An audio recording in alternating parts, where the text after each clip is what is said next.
Some people say, yes, there might be a God, I believe that, but I don't believe in organized religion. And this is very common. 32% of the people of this land and 60 to 70% of some of the lands in Europe, they tick the box that says spiritual but not religious. 30% of our nation, 1 out of every 3, they believe in some being, but they don't believe in religion. Spiritual, I believe there's something, but not religious. I don't affiliate with a particular religion. And this philosophy, it's called deism or theism, that you believe there is a God, but you don't believe in religion. And this too, the Quran challenges directly. And the Quran refutes this concept as being inconsistent, intellectually inconsistent. Allah says in the Quran that أَيَحْسَبُ الْإِنسَانُ أَنْ يُتْرَكَ سُدًى.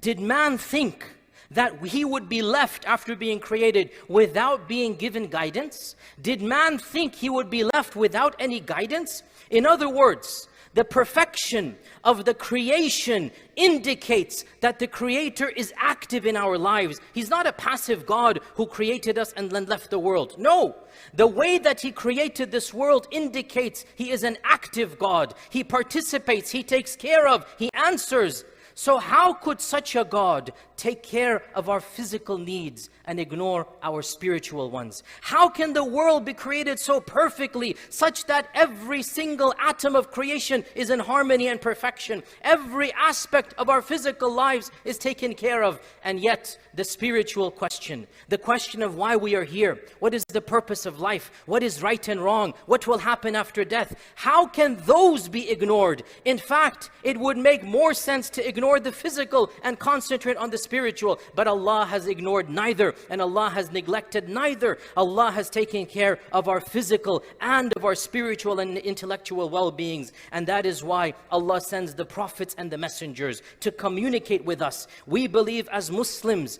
that a true God would not just abandon His creation. What type of God is it that creates and then leaves? No, Allah says in the Quran, did man think we created him for no reason? Batil? As a jest? Allah says, I don't play games. This is in the Quran. I don't play games. I don't do something for no reason.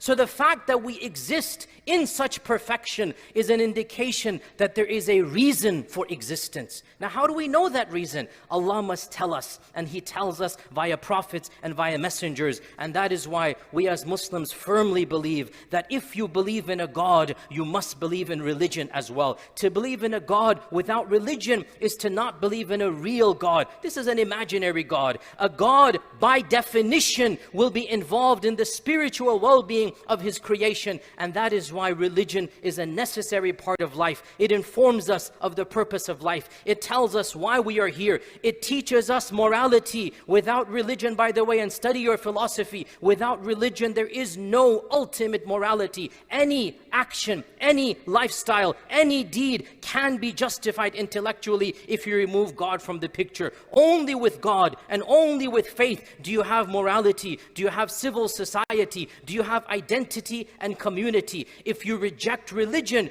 the alternative is a complete free-for-all. Every person becomes a religion and a theology and a morality unto himself. And frankly, we're already seeing the beginnings of this in the current world that we live in, where everything goes and every person follows his own desires. This is not the sign of a true God. The true God communicates with His creation and tells His creation right from wrong. So we believe in Allah Azza wa Jal. We believe in a God, I should say right now. We believe in faith. But then the question arises, what faith?